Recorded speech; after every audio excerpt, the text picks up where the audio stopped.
몇 년 전인 2019년, 호주 사람들은 북쪽의 홍수로 범람한 물을 이용해 서쪽과 남쪽의 건조한 지역을 돕는 아이디어를 채택했습니다. 이 계획은 뉴 브래드필드 계획이라는 이름을 얻었죠. 이 계획은 1930년대에 나온 오래된 아이디어를 기반으로 했어요. 이 아이디어는 북쪽에서 생긴 홍수로 인한 물을 모아 남쪽과 서쪽으로 이동시키는 것이었습니다. 하지만 원래 계획은 실현되지 않았습니다. 수년 동안 많은 전문가들이 이 계획이 성공하지 못할 것이라고 말했죠.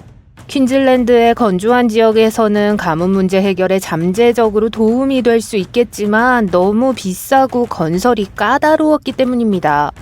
이 아이디어는 오래전 존 브래드필드라는 엔지니어가 처음 소개했습니다. 그는 퀸즐랜드 북부의 강에서 홍수를 끌어와 호주에서 가장 건조한 지역 중 하나인 내륙 에어 호수로 보내고 싶었습니다. 그는 댐, 펌프, 초대형 파이프, 심지어 터널을 이용해 호주의 거대한 산맥인 그레이트 디바이딩 레인지로 물을 운반할 계획이었어요. 가장 큰 댐은 지옥의 문이라고 불렸고, 브래드필드는 원래 계획했던 것보다 2배 더 큰 댐을 원했습니다. 이렇게 하면 펌프와 중력을 이용해 그레이트 디바이딩 레인지 위로 물을 옮길 수 있었죠.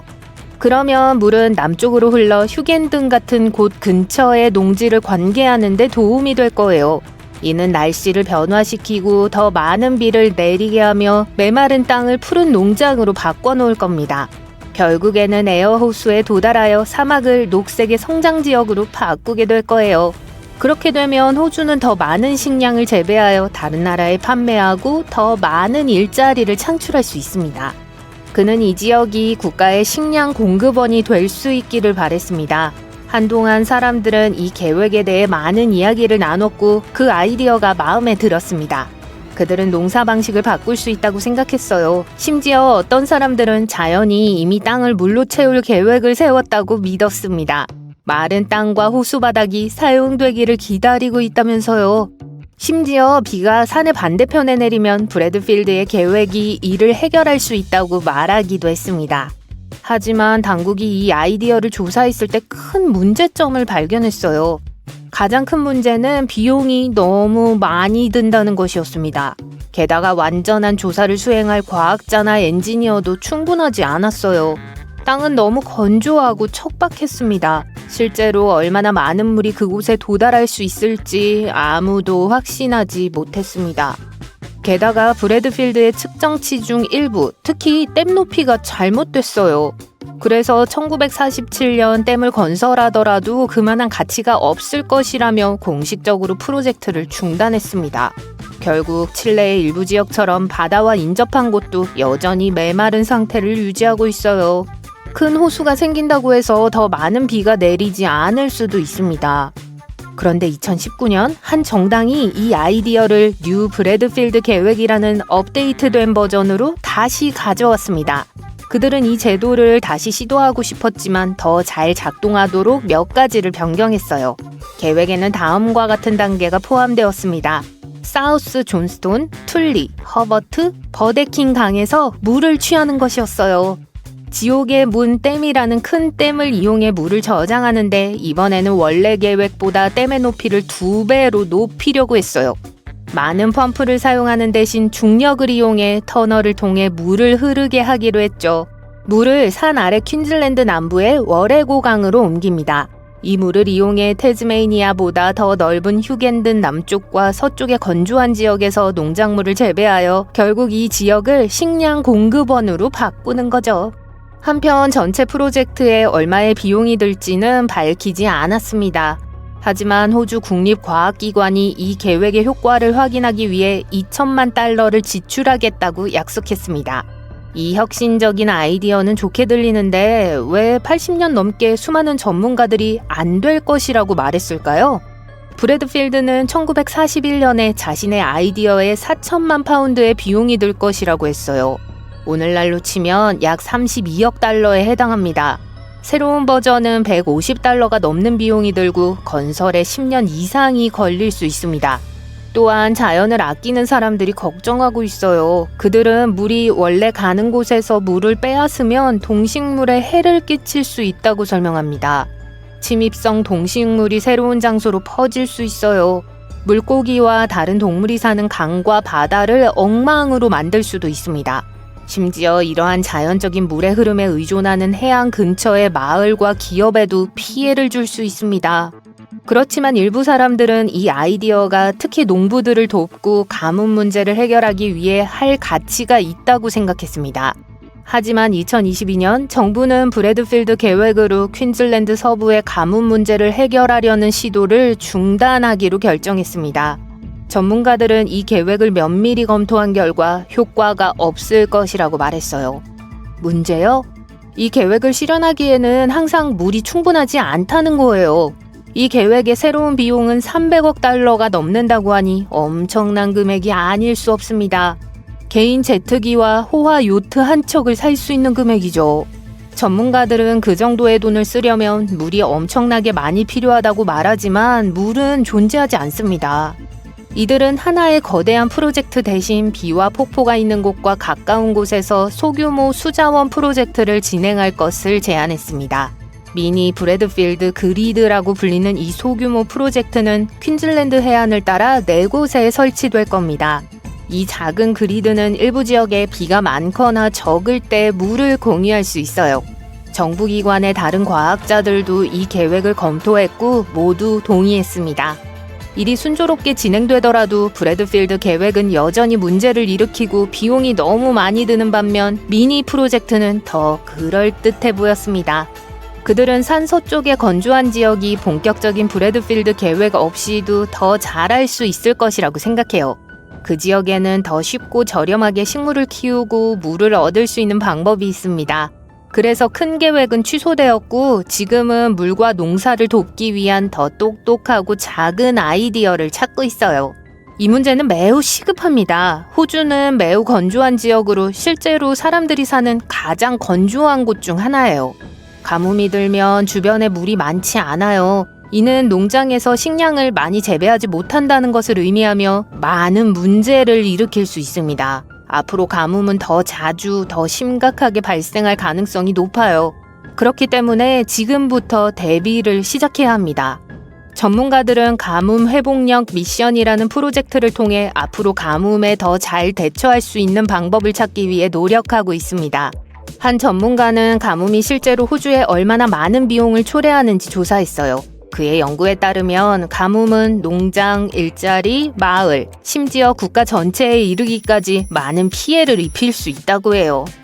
오랫동안 비가 오지 않으면 일부 마을에서는 실제로 물이 고갈될 수 있습니다. 이를 데이 제로라고 하는데 물이 남아있지 않아 집의 수도꼭지가 잠기는 상황을 말해요. 2020년에 퀸즐랜드의 스탠소프라는 마을이 데이 제로를 맞았습니다. 다른 50여 개의 마을도 비슷한 상황에 처했어요. 이런 상황이 발생하면 물을 구할 수 있는 유일한 방법은 트럭으로 물을 가져오는 것뿐인데 이는 엄청난 비용이 듭니다. 스탠소프는 1년 반 동안 매일 약 40대의 트럭으로 물을 가져와야 했어요. 매달 약 80만 달러의 비용이 들었습니다. 결국 물을 구하는 데에만 1,400만 달러 이상을 지출했습니다. 다행히도 다시 비가 내리기 시작하면서 댐이 다시 채워졌습니다. 하지만 당국은 이런 일이 다시 일어나지 않도록 하기 위해 노력하고 있어요. 마을에 다시는 그런 일이 일어나지 않도록 대비할 수 있도록 돕고 싶어요. 가뭄은 물만 망치는 것이 아니라 사람들의 건강도 망칠 수 있기 때문이에요. 모든 것이 마르면 식물은 사라지고 토양은 느슨해집니다. 그러면 바람이 이 흙을 빨아들여 거대한 먼지 폭풍을 일으켜요. 이러한 먼지 구름은 시드니와 같은 대도시까지 아주 멀리 날아갈 수 있어요. 바로 2018년에 일어난 일이에요. 공기가 너무 나빠져서 어린이, 노약자, 호흡기 질환이 있는 사람은 매우 조심해야 했어요. 먼지로 인해 일부 농작물이 망가지고 과일을 비롯한 다양한 식품이 먹기에 안전하지 않게 되었습니다. 세계에서 가장 소름 끼치는 버려진 프로젝트의 목록을 작성해봤어요. 유령 건물부터 과거 놀이공원까지 모든 것이 있습니다. 둘러보고 싶으세요? 마틴 스콜세지의 셔터 아일랜드를 봤다면 섬이 얼마나 으스스한지 알 거예요. 이 버려진 장소는 공포영화의 세트장처럼 보이지만 실제로 존재하는 곳입니다. 하시마 섬은 나가사키시에서 약 15km 떨어진 곳에 있습니다. 거의 50년 동안 버려진 섬이죠. 인간이 오랫동안 무인도에 건물을 짓지 않고 방치하면 보통 자연이 그 자리를 대신합니다. 오늘날의 모습만 보면 하시마 섬이 해저 탄광의 중심지였다는 사실을 전혀 짐작하지 못했을 거예요. 이 지역에서 채굴된 석탄은 일본 전역으로 운송되어 일본의 빠른 산업화 과정에 동력을 제공했습니다. 하지만 광물 자원이 유한하다는 것은 누구나 알고 있는 사실이죠. 그래서 석탄 매장량이 고갈되기 시작하자 이 지역에서 사람들이 할 수 있는 일이 별로 없었습니다. 그래서 오늘날 모습에 이르렀어요. 모험을 즐기고 싶다면 나가사키시에서 배를 타고 하시마 섬으로 가서 이 디스토피아 공상과학 도시를 직접 체험해 보세요. 풀이 무성한 빈 아파트 건물을 둘러보고 무너질지도 모르는 건물에서 멀리 떨어지는 게 좋을 거예요. 일요일에 즐기기 좋은 여행이네요. 어떠세요? 저는 이곳을 어두운 반전이 있는 디즈니라고 부르고 싶어요. 2014년 개발자들이 튀르키예의 숲의 고급스러운 디즈니 같은 성으로 이루어진 고급 빌라를 짓는 것이 좋겠다고 생각했습니다. 그들은 이 프로젝트에 37만에서 50만 유로를 투자할 수 있는 상류층 유럽인을 목표로 삼았습니다. 온천으로 유명한 마을 근처에 지어졌기 때문에 이 호화로운 콘도의 소유주들은 원기 회복에 좋은 온천수로 채워진 자쿠지까지 즐길 수 있었습니다. 문제는 대중이 이 아이디어를 좋아하지 않았다는 것입니다. 일부 사람들은 이 건축물이 이 지역의 고전적인 오스만 스타일과는 거리가 멀다고 불평하기 시작했습니다. 또 다른 사람들은 회사가 이 동화 같은 마을을 짓기 위해 너무 많은 나무를 베어냈다고 생각했어요. 결국 개발자들은 벌금이 너무 많이 쌓여 파산을 선언해야 했고 프로젝트는 중단되었습니다. 하지만 성을 허물진 않았어요. 그래서 디즈니 실사 영화를 피틀어 놓은 것처럼 보이죠. 고층 건물은 멋지지만 세계에서 가장 높은 유령 건물을 본 적이 있나요? 골든 파이낸스 170는 골든 메트로폴리탄 계획의 중심이 될 예정이었던 억만장자 판수통이 소유한 인공 도시입니다. 이 미니 도시는 텐진 시내에서 몇 분 거리에 있는 주거 및 상업 중심지가 될 예정이었어요. 프랑스와 이탈리아 스타일의 저택, 폴로클럽, 와인 박물관이 들어설 계획이었습니다. 개발자들은 확실히 슈퍼 부자들을 끌어들이는 것을 목표로 삼고 있었어요. 28층 높이의 이 건물은 미니 도시의 최고 상징물로 구상되었는데 건물 꼭대기가 다이아몬드 모양을 하고 있었기 때문에 말 그대로 그런 의미였습니다. 공사는 2008년이 시작되었지만 아직 완공되지 않았어요. 전체 프로젝트 비용은 100억 달러로 추산되었지만 여러 가지 불행한 사건으로 인해 완전히 실현되지 못했습니다. 어떤 사람들은 그런 곳에 살 수 있는 여유가 있는 사람들이 2급 산업도시에 살기 위해 그렇게 많은 돈을 지불하지 않은 것이기 때문에 이 프로젝트는 처음부터 실패할 운명이었다고 말합니다. 그리고 기억하실지 모르겠지만 2008년에 큰 경제 불황이 닥쳐서 일이 정말 늦어졌습니다. 그럼에도 불구하고 이 거대한 유령 건물은 당시 세계에서 5번째로 높은 건물이었죠. 유토피아와 동의어인 세 단어를 골라보세요. 저는 행복, 평화, 풍요로움이라고 말하고 싶습니다. 하지만 유토피아를 표방하는 이 도시는 이러한 특성과는 매우 거리가 멉니다. 캘리포니아에 위치한 모하비 사막에 오신 것을 환영합니다. 모래땅 위에 도시 격자 무늬가 보이시나요? 이 선들은 최종 단계에 이르지 못한 유토피아 도시의 잔해입니다. 이 도시는 원래 캘리포니아 시티라고 불릴 예정이었어요. 이 유토피아 도시는 도시계획 전문가인 대학 교수 넷 맨델슨이 구상한 것입니다. 이 프로젝트는 그가 사막에 320평방킬로미터가 넘는 땅을 사들인 1950년 후반에 시작되었습니다. 그는 가족 중심의 도시를 꿈꿨어요. 당시에는 집값이 저렴했고 골프장, 수영장, 레크리에이션장 등 레저 시설도 갖춰져 있었죠. 몇몇 사람들이 그곳에 부지를 구입했지만 프로젝트는 중단되었습니다. 그래서 LA 외곽을 운전하다 보면 캘리포니아 시티의 일부에 불과한 작은 집들이 섬처럼 모여있는 모습을 볼 수 있습니다. 버려진 장소로 가득한 유럽 국가는 어디라고 생각하시나요? 스페인이라고 했다면 정답입니다. 몇 가지 예를 들어볼게요. 한때 고급 리조트로 계획되었던 곳은 이제 그래피티의 천국이 되었습니다. 이곳은 1969년에 건설되기 시작했지만 불과 1년 후 공사가 중단되었습니다. 또한 이비자에는 페스티벌 클럽이라는 곳이 있어요. 이비자가 항상 오늘날과 같은 파티 장소였던 것은 아닙니다. 이 클럽은 1972년에 문을 열었지만 2년 후 스페인은 큰 석유 위기를 겪었고 이비자를 찾는 관광객은 점점 줄어들었습니다. 결국 클럽은 버려졌고 오늘날에는 방문객들이 그래피티 아트를 보기 위해 찾아옵니다. 집들의 외관은 완벽한 상태여서 이 모든 집들이 버려진 것이라는 사실이 믿기 어려울 정도예요. 이 집들을 발견한 탐험가에 따르면 이 집들은 2008년 이후로 버려져 있었다고 합니다. 다시 말하지만 그 끔찍한 불황해였죠. 이 콘도를 건설한 회사는 콘도 건설 마지막 분기에 파산했고 마지막 단계에서 프로젝트를 포기했습니다. 참 슬픈 결말이에요. 마이애미 비치에는 한때 비틀즈 콘서트가 열렸던 버려진 고급 호텔이 있습니다. 1950년 후반에는 프랭크 시나트라와 같은 유명 인사들이 즐겨 찾던 장소였죠. 어느 날 도빌 리조트는 이미 철거되었습니다. 도빌 리조트는 화재로 건물 구조물 일부가 손상된 후 2017년에 문을 닫았습니다. 한동안 가구와 기념품과 함께 호텔을 그대로 두기로 결정했습니다. 이전에 어떤 모습이었는지 살펴볼까요? 정문과 로비는 1950년대 분위기가 물씬 풍겼습니다. 주방에는 여전히 식기류와 수저가 구비되어 있었고 욕실에는 세면대와 헤어드라이어를 사용할 수 있었으며 바닥 곳곳에 전자식 객실 열쇠가 놓여 있었습니다. 호텔의 메인 볼룸은 마법 같은 일이 벌어지곤 했던 곳입니다.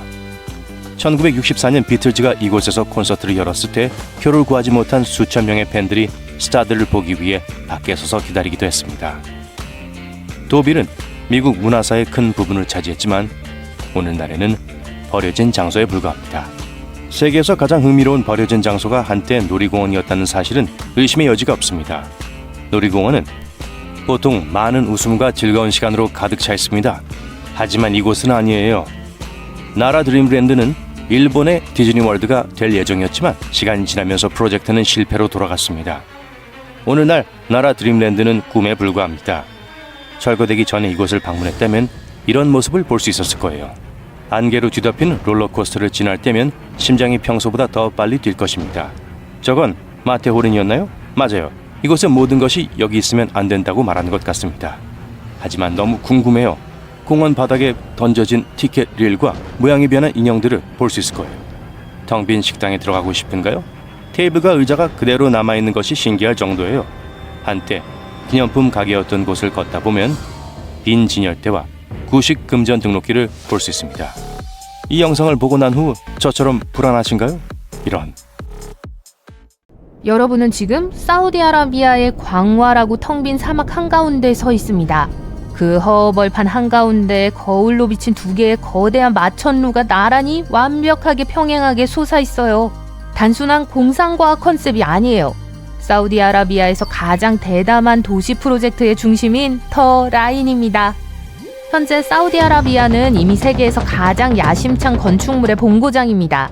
리야드의 킹 압둘라 금융지구부터 메카의 상징적인 아브라즈 알 베이트 타워까지 사우디는 수년 동안 열심히 일해왔죠.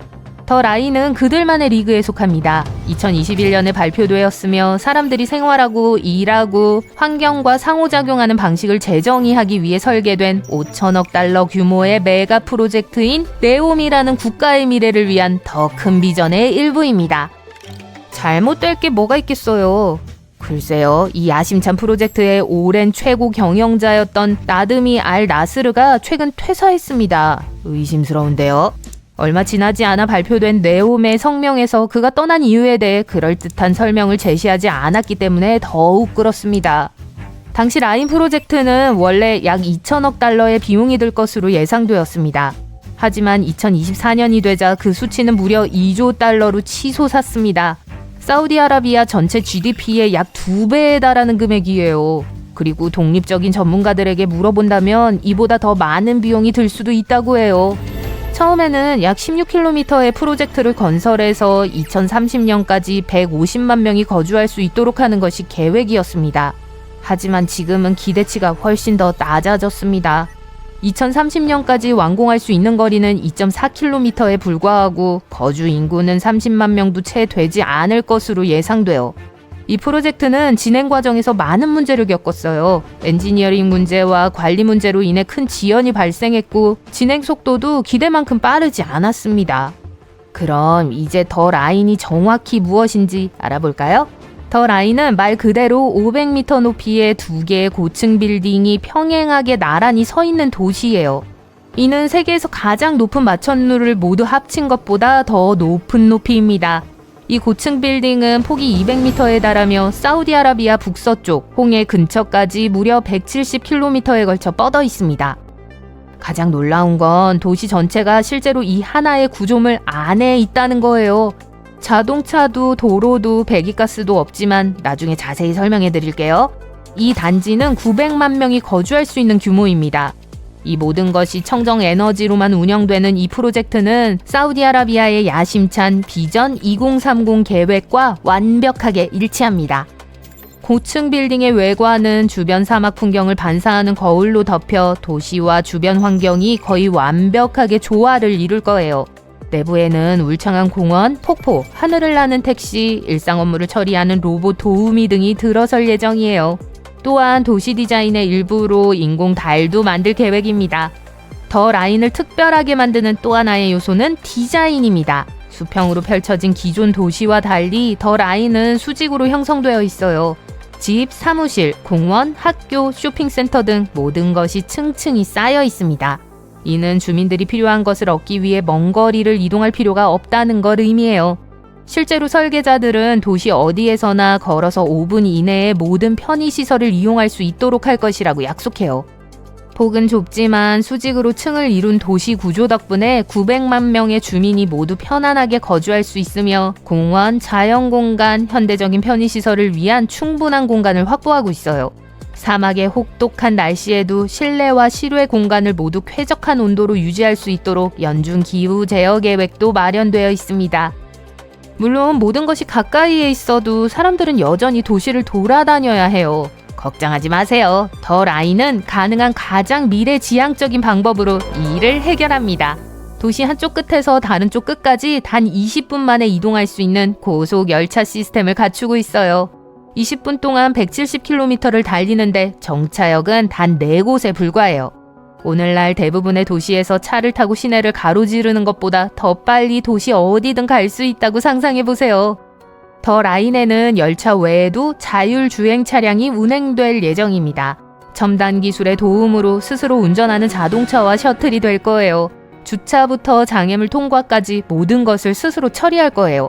더 멋진 건 더 라인에서는 모든 차량, 기차, 기타 인프라가 사물 인터넷이라는 거대한 네트워크로 연결될 거라는 거예요.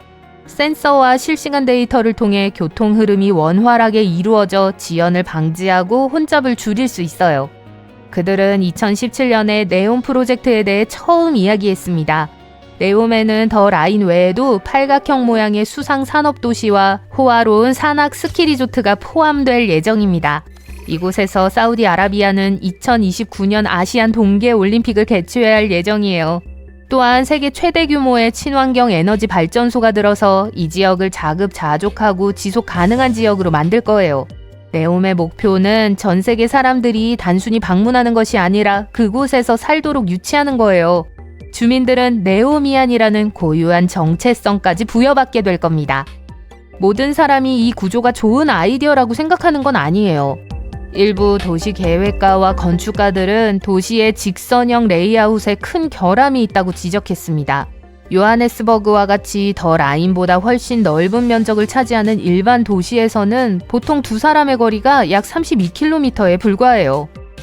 하지만 더 라인에서는 무작 위의 두 사람 사이의 평균 거리가 56km에 달합니다. 이는 더 라인의 전체 면적이 훨씬 더 작음에도 불구하고 거의 2배에 가까운 거리예요. 이러한 설정은 사람들이 사회적으로 연결되기 어렵게 만들 수 있으며 고속 열차가 지나가더라도 이동하기 어려울 수 있어요. 모든 입주자가 걸어서 5분 이내에 필요한 모든 것을 갖출 수 있다고 약속하지만 의구심도 있어요. 사람들은 초소형 건물에 살면 밀실 공포증을 느끼거나 감당하기 힘들지 않을까 걱정합니다. 미러링된 외관 아이디어는 렌더링으로 보면 꽤 멋져 보여요. 하지만 실제로는 환경을 망칠 수 있다는 의견도 있어요. 사막에서 햇빛을 모두 반사하면 현지 야생동물을 방해하거나 예상치 못한 열 문제를 일으킬 수 있어요. 더 라인의 첨단 기술 기능은 놀랍게 들리지만 그에 따른 골치 아픈 문제도 있어요. 이 도시는 사물 인터넷 기술과 자율주행 차량으로 운영될 예정인데 멋지게 들리죠? 하지만 170km 길이의 도시에서 어떻게 이를 구현할 수 있을까요? 모든 것이 원활하게 작동하려면 자동차, 기차, 인프라 등 모든 기술이 완벽하게 동기화되어 수많은 실시간 데이터를 공유해야 합니다. 작은 결함이라도 발생하면 수백만 명의 일상생활에 지장을 줄 수 있어요. 또 하나 고속열차가 있습니다. 꿈처럼 들리죠? 하지만 실제로 사막 한가운데서 고속열차를 건설하고 운영하는 건 그리 쉬운 일이 아니에요. 더위와 모래의 이동, 선로의 마모로 인해 큰 지연이 발생하고 비용이 빠르게 증가할 수 있습니다. 전 세계 사람들은 더 라인이 실현 가능한지 의문을 제기하고 있어요. 최초의 주민들은 2030년까지 그곳에서 살기 시작할 예정이었죠. 하지만 프로젝트가 축소될 것이라는 보도가 나오면서 그 기한이 너무 촉박하게 느껴져요. 지속 가능성 문제도 있어요. 더 라인은 탄소 배출 없이 100% 청정 에너지를 사용해야 해요. 하지만 이렇게 거대한 프로젝트를 건설하려면 엄청난 자원이 필요할 수밖에 없습니다. 이러한 모든 어려움 속에서 사우디아라비아는 더 라인에 자금을 조달하고 비전 2030 프로젝트의 우선순위를 정하기 위한 새로운 방법을 모색하고 있어요. 최근 한 내부자는 일부 프로젝트는 계획대로 진행될 수 있지만 다른 프로젝트는 지연되거나 축소될 수 있다고 말했습니다. 이는 네옴의 자문위원회에 속한 알리 시아비의 말과 일치하는 내용입니다. 그는 비전 2030의 목표가 항상 너무 야심찬 목표였다는 점을 인정했습니다. 하지만 그는 그 목표의 일부만 제때 달성하더라도 여전히 큰 의미가 있을 것이라고 주장했습니다. 옐로스톤 국립공원에 가보신 적이 있다면 뜨거운 물과 증기를 공중으로 높이 뿜어내는 간헐천에 매료됐을 거예요. 하지만 그보다 더 흥미로운 것이 지하에 숨어 있습니다. 바로 그 웅장한 분출을 가능하게 하는 지하 배관 시스템에 대해 이야기하고 있는 거예요. 좋은 소식이 있어요. 최근 연구자들은 거대한 플라잉 마그넷의 도움으로 국립공원의 열수 배관 시스템을 매핑하는데 성공했습니다. 그 결과 과학자들은 이 모든 특징을 놀라울 정도로 상세하게 문서화할 수 있었어요. 옐로스톤에는 세계에서 가장 큰 열수 시스템이 있습니다. 간헐천, 진흙탕, 온천, 증기 분출구 등 10,000개가 넘는 지형 징후를 포함하고 있어요. 이 지형들은 지하수 경로 네트워크를 통해 공급됩니다. 지하로 흐르는 마그마에 의해 과열되죠. 마그마가 과열되면 물이 지표로 올라오게 됩니다. 현재 이 시스템의 작동 원리에 대해 잘 아는 사람은 아무도 없어요. 새로 만든 지도를 통해 마침내 그 실체가 밝혀질지도 모릅니다. 전문가들은 옐로스톤에 대한 그들의 지식이 표면 아래에 빈틈을 가지고 있다고 설명해요. 그래서 종종 미스터리 샌드위치라고 불린다고요. 과학자들은 표면의 지형에 대해서는 꽤 많은 것을 알고 있어요. 직접 관찰할 수 있으니까요. 그리고 지표면 및 몇 킬로미터 아래의 마그마 및 지각계에서 무슨 일이 일어나고 있는지도 알고 있습니다. 하지만 지구 내부에서 무슨 일이 일어나고 있는지는 아직 밝혀내지 못했어요. 자, 연구에 사용되는 거대한 플라잉 마그넷에 대해 꼭 말씀드려야겠어요. 스카이템이라고 하는데요. 헬리콥터에 부착되어 옐로스톤 상공을 수백 번 날아다니며 아래 땅을 스캔했어요. 자석은 25m 너비의 충전된 와이어 루프로 구성되어 있습니다. 이 자석의 주요 임무는 강력한 전자 기장을 생성하는 거예요. 물이나 암석과 같은 다양한 종류의 물질이 이 전자장에 다르게 반응하기 때문에 과학자들은 사상 처음으로 몇 가지 지표면 지도를 만들 수 있었어요. 또한 연구진은 매핑 기술을 통해 마그마와 기반함을 구분할 수 있었습니다. 마그마와 기반함의 자기적 특성이 조금씩 다르기 때문이죠. 그리고 마그마와 물이 어떻게 상호작용해서 지표면에 놀라운 지질학적 특징을 만들어내는지 확인할 수 있었어요. 연구팀은 약 150m와 700m 깊이의 고해상도 지도와 최대 2.4km 깊이에서 무슨 일이 일어나고 있는지 보여주는 저해상도 지도를 확보했습니다. 동시에 연구자들은 열수 시스템 자체가 지표면 아래 5km까지 뻗어 있을 수 있다고 생각해요. 연구진이 옳다면 옐로스톤의 배관 시스템의 상반부만 매핑했다는 뜻이 돼요. 어쨌든 과학자들이 옐로스톤 샌드위치의 바닥 부분에 대해 꽤 많이 알고 있다고 말한 것을 기억하시나요? 그들은 지각판과 깊은 단층선에 대해 잘 알고 있어요. 공원의 빈번한 지진 덕에 다양한 현상을 연구할 수 있는 많은 기회를 얻었거든요. 예를 들어 2021년 7월에는 1000회 이상의 지진이 이 지역을 뒤흔들었어요. 어느 날 연구팀은 올드 페이스풀 간헐천이나 그랜드 프리즘 스프링과 같은 유명한 지형에 대해 훨씬 더 많이 알고 있습니다. 그들은 또한 지표면의 개별 열수 지형이 실제로 9.6km 떨어진 다른 지형과 연결될 수 있다는 사실도 알아냈어요. 또 다른 흥미로운 발견은 옐로스톤 간헐천과 온천의 크기, 모양, 색깔, 휘발성, 화학 성분이 다양하지만 대부분 매우 유사한 지하 수원으로부터 공급된다는 사실입니다. 이는 지형 사이의 차이가 지표에 가까울수록 더 크게 나타난다는 것을 의미해요. 옐로스톤의 상징적인 이미지인 커다란 무지개색 온천의 가장자리가 불타는 주황색인 것을 보셨을 겁니다. 그렇다면 이 온천이 이렇게 화려한 이유는 무엇일까요? 놀랍게도 이 멋진 색채는 미세한 생물에서 비롯된다고 해요. 온천의 온도가 매우 높아서 쉽고 빠르게 몸이 익어버릴 거예요. 게다가 온천의 물은 자동차 배터리 액체와 같은 초산성입니다. 하지만 열을 좋아하는 미생물 중에는 이러한 열악한 조건에도 개의치 않는 종류가 있어요. 심지어 그곳에서 번성하고 있다고 말할 수도 있죠. 따라서 색이 다른 모든 고리는 대부분의 경우 다른 박테리아가 서식하는 고리입니다. 그리고 각 종은 특정 온도 또는 환경의 산성이 얼마나 강한지 측정하는 pH 수준에 적응해요. 예를 들어 이 상징적인 셈인 그랜드 프리즘 스프링을 생각해 보세요. 무지개 빛깔은 그곳에 서식하는 미생물의 다양성을 암시하는 것일 수도 있어요. 자, 온천의 중앙에서 시작합니다. 아름다운 아쿠아마린색을 볼 수 있죠? 이 부분은 지하수 바로 위에 있기 때문에 수온이 가장 높아 87도에 달합니다. 이곳의 물은 미생물이 살기에도 너무 뜨거워요. 그렇기 때문에 보이는 물은 대부분 맑은 물이에요. 물이 파란 이유에 대해서 말하자면 하늘이 파란 이유와 같아요. 햇빛이 수면에 닿으면 빛이 산란하죠. 파란 빛이 가장 많이 산란돼서 눈에 다시 반사되는 거예요. 이제 다음 색의 고리는 노란색입니다. 이 모든 것은 시아노박테리아 덕분이에요. 이 노란색 고리의 온도는 74도에 이릅니다.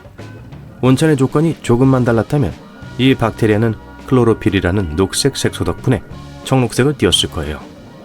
하지만 온천에 닿는 햇빛이 너무 강렬하기 때문에 박테리아는 다른 종류의 색소를 생성하기 시작합니다. 카로티노이드라고 불리는 색소를요. 그런데 이거 아세요? 이 색소는 박테리아의 자외선 차단제 역할을 해요. 주황색이기 때문에 일반적으로 녹색인 박테리아가 노란색조를 띠게 되죠. 마지막으로 프리즘 스프링의 가장자리에 가까운 곳에 밝은 주황색이 있습니다. 이곳은 약 65도로 조금 더 시원해요. 이 부분에서는 여러 종류의 박테리아를 발견할 수 있습니다. 이들은 모두 물을 밝은 주황색으로 만드는 물질을 생산해요. 마지막으로 샘의 가장자리의 온도는 더 낮은 약 55도이고 더 다양한 미생물이 생존할 수 있는 곳이에요. 이 모든 게 결합돼서 가장자리가 젓갈색을 띠게 됩니다. 하지만 과학자들은 사람과 사람의 활동이 옐로스톤의 열수 지형에 색에 영향을 미쳤을 거라고 생각해요. 예를 들어 과거에는 이 모닝글로리호의 온도가 지금보다 훨씬 높았습니다. 그래서 색이 진한 파란색이었던 거예요. 하지만 쓰레기가 쌓이기 시작했어요. 그리고 그중 일부는 통풍구를 막았죠. 이로 인해 온도가 떨어지고 미생물이 번식하기 시작했습니다. 그 결과 이 예쁜 파란색은 주황색으로 변했어요. 옐로스톤의 간헐천 중 가장 유명한 간헐천은 올드 페이스풀이라고 불립니다. 19세기 말에 분출이 규칙적으로 일어났기 때문에 이런 이름이 붙여졌어요. 이 간헐천은 다른 간헐천보다 더 활발해서 하루에 약 20번 분출합니다.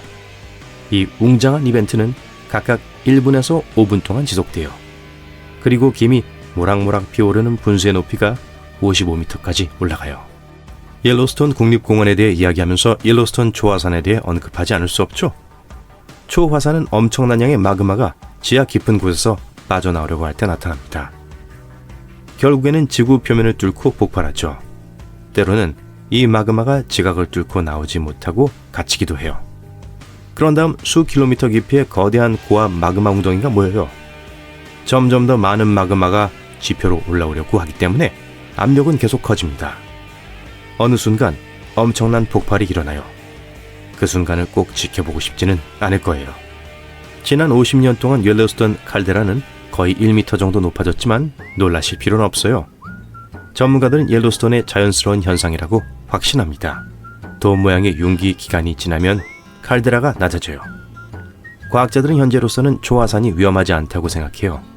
분화가 일어나려면 내부의 마그마가 최소 50% 이상 녹아 있어야 합니다. 옐로스톤의 경우 이 수치는 5에서 15%에 불과해요. 더 좋은 소식은 최근의 한 연구에 따르면 연구자들은 모든 호흡과 도움이 높아지는 활동에도 불구하고 현재 핫스팟이 쇠퇴하고 있는 상태일 수 있다고 믿고 있다는 거예요. 옐로스톤 화산의 역사에는 최소 3번의 슈퍼 분화가 있었습니다. 210만 년 전, 130만 년 전, 64만 년 전에 일어났어요. 영상이 등장하기도 훨씬 전의 일이죠. 가장 최근의 슈퍼 분화는 라바 크릭 분화라고 불립니다. 이 분화는 1000세제곱킬로미터의 암석, 먼지, 화산재를 분출한 후 옐로스톤 칼데라를 형성했어요. 전 괜찮아요. 만리장성에 대해선 잘 알고 계시겠지만 중국이 2번째 만리장성을 건설했다는 사실도 알고 계셨나요? 그런데 이 장벽은 벽돌과 돌로 만들어진 게 아니고 침입자를 막는 것도 아닙니다. 대신 식물로 만들어져 느리지만 끈질기게 중국을 점령하고 있는 모래를 막는 최후의 방어선 역할을 하고 있습니다. 이 큰 장벽은 북서부에 위치한 까다로운 타클라마칸 사막을 둘러싸고 있습니다. 이 지역은 독일보다 약간 작은 면적인 33만 6,700제곱킬로미터가 넘는 거대한 지역입니다. 30층짜리 고층 빌딩보다 높은 91m 이상의 거대한 모래 언덕도 있습니다. 기온도 매우 높아 여름에는 40도까지 올라가는 무더운 날씨를 자랑합니다. 하지만 사막을 무시무시하게 만드는 것은 크기나 온도뿐이 아니에요. 바로 사막의 이동 방식입니다. 네, 이곳은 세계에서 2번째로 큰 모래 사막입니다. 사막의 85%는 바람에 실려 이동하는 모래 언덕으로 이루어져 있어요. 모래는 끊임없이 도로, 마을, 농경지를 삼켜버리고 있습니다. 자동차나 버스를 타고 사막을 횡단하는 모험심이 강한 여행자라면 실제로 모래가 도로를 가로질러 움직이는 것을 볼 수 있습니다. 하지만 그들은 또한 지평선에서 녹색 덤불이라는 흥미로운 것을 발견합니다. 하지만 이것을 오아시스로 착각하지 마세요. 바로 사막화를 막고 먼지 폭풍을 제어하기 위해 설계된 대규모 프로젝트인 새로운 만리장성, 즉 그린월입니다. 하지만 이것이 정말 그렇게 큰 문제일까요? 물론입니다. 중국은 꽤 오랫동안 사막 확장과 싸우고 있는데 그 이유 중 하나는 더 많은 공간이 필요하기 때문이에요. 중국은 인도에 이어 세계에서 2번째로 인구가 많은 국가 중 하나입니다. 그래, 하지만 영토가 넓으니 모두에게 충분한 공간이 있겠지 하고 생각하실 수도 있습니다. 엄밀히 말하면 그렇긴 하죠. 결국 우리는 거의 모든 유럽만큼이나 큰 776제곱킬로미터가 넘는 나라에 대해 이야기하고 있는 거니까요. 중국은 땅이 넓지만 모든 땅을 사용할 수 있는 건 아닙니다. 국토의 상당 부분이 건조한 지형으로 덮여 있어 건축에 적합하지 않고 인구도 거의 살지 않는 곳입니다. 중국 영토의 거의 20%를 차지하는 12개의 주요 사막이 있습니다. 그리고 황무지가 계속 확장되면서 이 문제는 점점 더 악화되고 있습니다.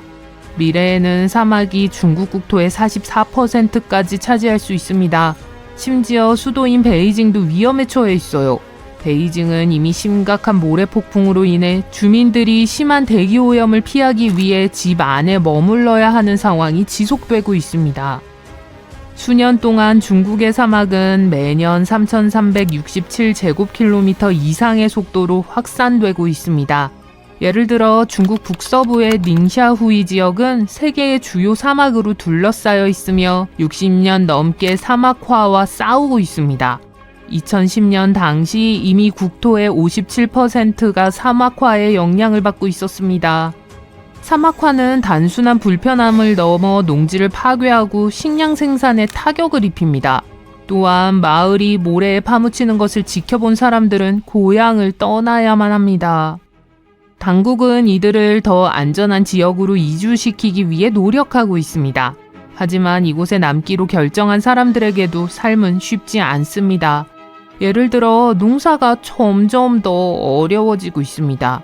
통구나 5월 마을의 농부들은 어렸을 때는 1.8m 정도 깊이의 땅을 파서 수면을 찾을 수 있었다고 말합니다. 하지만 지금은 4.9m 정도는 파야만 물을 찾을 수 있다고 합니다. 그리고 토양이 예전만큼 부드럽거나 비옥하지 않기 때문에 농작물에 더 많은 비료를 사용해야 합니다. 그렇다면 왜 이런 일이 일어나는 걸까요? 사막화의 주된 원인은 한 가지가 아니라 여러 가지 요인이 복합적으로 작용합니다. 특히 중국의 경우 연구에 따르면 원인의 약 20%가 지구의 기온 상승 때문이라고 해요. 사막은 이미 가뭄이 발생하기 쉬운 환경이지만 열이 증가하면 건조가 더욱 심해집니다. 그리고 반세기 전보다 요즘 비가 훨씬 적게 내리는 것도 사실입니다. 따라서 이러한 기후변화는 주로 중국 북동부와 북서부 지역에 영향을 미쳐요. 하지만 중국 중북부의 무어스 사막 인근 지역에는 중국을 더욱 건조하게 만드는 또 다른 요인이 있습니다. 바로 우리 인간입니다. 인구가 늘면 사막화도 늘어나는 간단한 공식이 성립합니다. 중국의 인구는 1997년부터 2018년까지 약 1억 명 증가했습니다. 인구가 늘어나면 더 많은 식량, 더 많은 공간, 더 많은 자원이 필요합니다. 그래서 나무를 베고 농사를 짓기 위해 땅을 개간하고 주변의 모든 천연 자원을 사용하기 시작했습니다. 마치 땅이 건강을 유지하는 데 필요한 모든 것을 빼앗는 것과 같죠. 그렇게 사막화가 가속화됩니다. 하지만 중국의 사막화 문제는 지구 반대편에 있더라도 실제로 여러분의 삶에 영향을 미칠 수 있습니다. 토양은 엄청난 양의 탄소를 저장합니다. 하지만 땅이 황폐화되면 탄소를 저장하는 능력을 잃을 뿐만 아니라 실제로 탄소를 대기 중으로 방출할 수 있습니다. 그리고 더 많은 탄소가 대기 중으로 방출되면 우리 모두 그 이야기가 어떻게 끝나는지 아시죠? 다행히도 중국이 하나의 거대한 모래구덩이로 변하는 것을 막을 수 있는 몇 가지 방법이 있습니다. 중국 당국이 내놓은 해결책 중 하나는 타클라마칸 사막에 그린월을 건설하는 겁니다. 사막 주변에는 나무, 관목, 기타 초목을 많이 심어 모래 폭풍을 방지할 수 있습니다. 문제는 사막 가장자리에서 바람과 모래의 작용이 매우 강하기 때문에 모래 언덕이 계속 바깥쪽으로 확장된다는 거예요. 이 그린벨트는 인프라 보호에도 도움이 됩니다. 사막의 가장자리를 가둠으로써 철도와 도로와 같은 인프라를 보호합니다. 이렇게 강력한 장벽을 건설하는 것은 엄청난 공학적 업적입니다. 첫 번째 과제는 당연히 봉쇄해야 하는 사막의 크기가 엄청나게 크다는 점이에요. 그리고 모래 언덕의 높이도 문제인데 그중 일부는 높이가 엄청나요. 가장 높은 모래 언덕은 100층짜리 고층 빌딩만큼이나 높습니다. 또한 엔지니어들은 건조한 기후로 인해 재식림이 사실상 불가능한 그린벨트가 번성할 수 있는 해결책을 찾아야 합니다. 따라서 이 프로젝트는 하루아침에 이루어지는 게 아닙니다. 타클라마칸 사막에서만 처음 2736km의 녹지대를 완성하는 데 40년이 걸렸습니다. 나머지 구간을 완성하는 데에는 사막 포플러, 붉은 버드나무, 색사올 나무 등 사막에 잘 견디는 수종을 심는 60만 명의 인력이 필요했습니다. 프로젝트에 사용되는 식물도 경제적 기회를 창출할 수 있습니다. 예를 들어 사막의 인삼이라고도 불리는 사막 히아신스가 있습니다. 이 식물은 실제로 건조한 환경에서도 잘 자라며 중국에서 전통적으로 음식에 사용되어 왔기 때문에 쉽게 판매할 수 있습니다. 발전소 외에도 사막 곳곳에 태양광 발전 기지를 설치할 수 있습니다. 태양광 패널을 설치하면 단순히 전력을 생산할 뿐만 아니라 모래 언덕이 움직이는 것을 방지하는 데도 도움이 됩니다. 타클라마칸 사막을 중심으로 약 3200km에 이르는 이 거대한 인공장벽은 마침내 2024년 11월에 완공되었습니다. 그리고 엔지니어들의 모든 노력이 결실을 맺은 것 같아요. 사막으로 덮인 국토의 비율이 지난 10년 동안 27.2%에서 26.8%로 감소했습니다. 정말 놀랍지만 그 많은 모래는 다 어디로 갔을까요? 그냥 허공으로 사라진 게 아니에요. 지금은 가두어져 있는 것에 가깝습니다. 이동하던 모래가 더 이상 퍼지지 않고 적어도 더 많은 땅을 차지하지는 않습니다. 사막화의 전쟁은 아직 끝나지 않았지만 한 가지 분명한 것은 중국이 더 이상 사막과 싸우는 것이 아니라 실제로 승리하고 있다는 점이에요. 하와이의 오아후 섬에서 휴식을 취하고 있는 중이에요. 친구의 전화가 걸려옵니다. 나도 여기 있어. 마우이에서 만나자. 좋아요. 하지만 어떻게 마우이까지 갈 수 있을까요? 페리를 타는 것이 가장 먼저 떠오르지만 그건 불가능합니다. 하와이는 매우 독특한 곳이에요. 하와이는 미국에서 가장 물가가 비싼 주이고 영어 외에 고유한 공용어가 있으며 미국에서 유일하게 섬으로만 이루어진 주입니다. 하와이에는 총 137개의 섬이 있습니다. 주요 섬은 8개지만 관광객에게 개방된 섬은 6개에 불과합니다. 그리고 그 섬들 사이의 거리는 생각보다 멀기도 합니다. 예를 들어 오아후에서 빅 아일랜드까지의 거리는 약 298km로 시카고에서 인디애나폴리스까지의 거리와 비슷해요. 배를 타고 갈 수 없다는 사실에 놀라실 수도 있어요. 실제로 하와이에서 승객을 태우는 유일한 페리 시스템은 마우이와 라나이 사이를 운행하는 것이 전부예요. 따라서 섬 사이를 이동할 수 있는 유일한 방법은 비행기를 이용하는 거예요. 매년 얼마나 많은 사람들이 하와이를 찾는지를 생각하면 솔직히 조금 의외입니다. 관광업이 하와이의 경제를 거의 주도하고 있기 때문이죠. 2024년 첫 8개월 동안에만 600만 명이 넘는 사람들이 아름다운 해변을 방문했어요. 이런 점을 고려하면 하와이도 그리스처럼 방문객이 더 쉽게 이동할 수 있도록 페리 시스템을 구축할 것으로 예상됩니다. 그러면 관광이 더욱 활성화되어 하와이주에 더 많은 돈을 가져다 줄 수 있을 거예요. 하지만 당국과 민간 기업들도 이를 잘 알고 있어요. 실제로 그들은 이미 시도해 보았습니다. 페리는 19세기부터 1950년대까지 하와이에서 중요한 이동수단이었어요. 그 이후로 페리 서비스를 되살리려는 시도가 몇 차례 있었지만 안타깝게도 모두 실패로 돌아갔어요. 가장 큰 시도 중 하나는 하와이 슈퍼페리로 섬과 섬 사이를 빠르고 저렴하게 연결하는 배 서비스를 제공하고자 하는 것이 목표였습니다. 이 배는 약 900명의 승객을 태울 수 있었고 심지어 승객이 자신의 자동차를 가져갈 수도 있었습니다.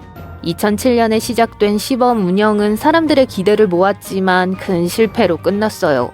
해양생물, 특히 고래에게 끼칠 영향에 대한 우려와 같은 여러 가지 법적 및 환경적 문제가 제기됐어요.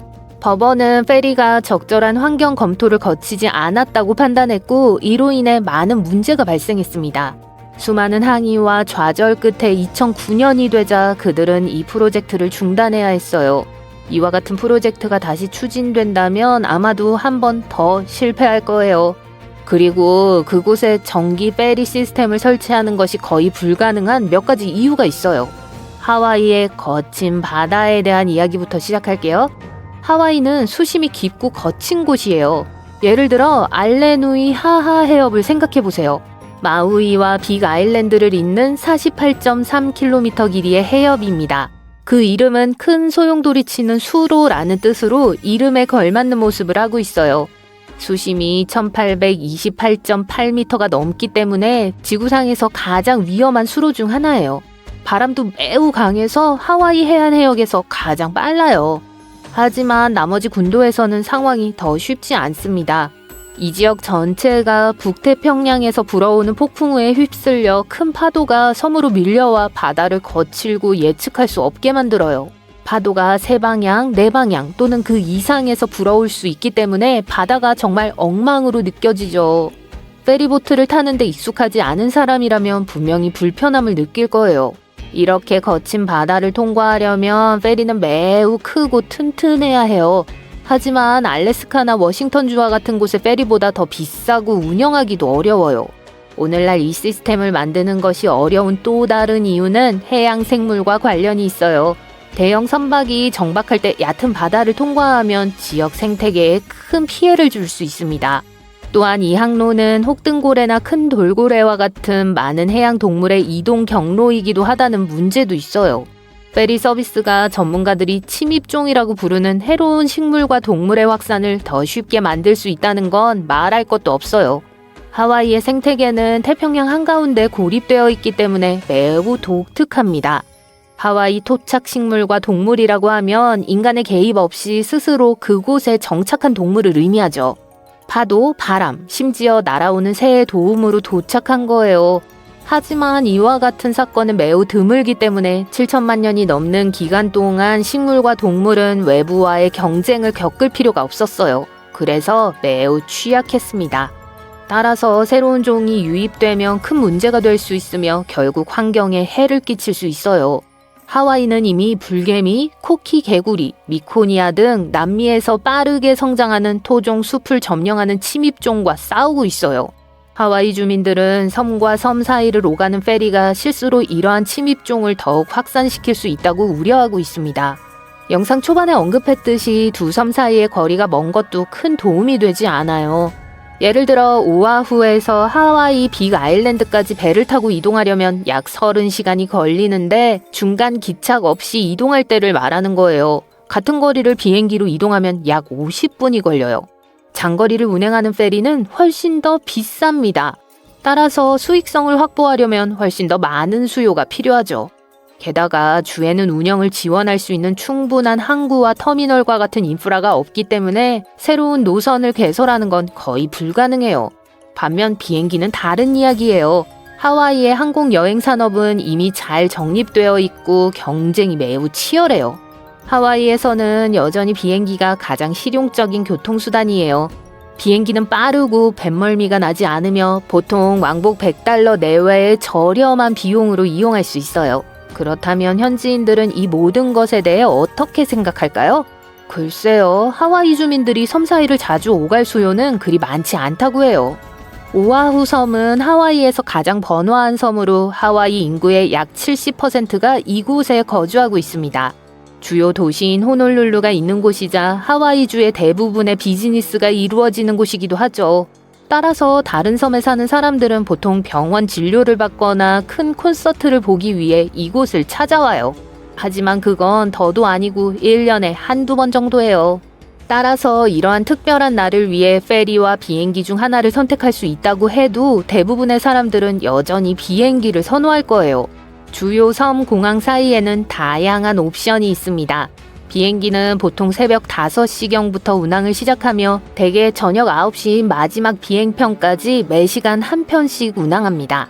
이 천국의 섬에 가보고 싶지만 비행기 표값이 너무 비싸서 걱정되신다면 몇 가지 팁을 알려드릴게요.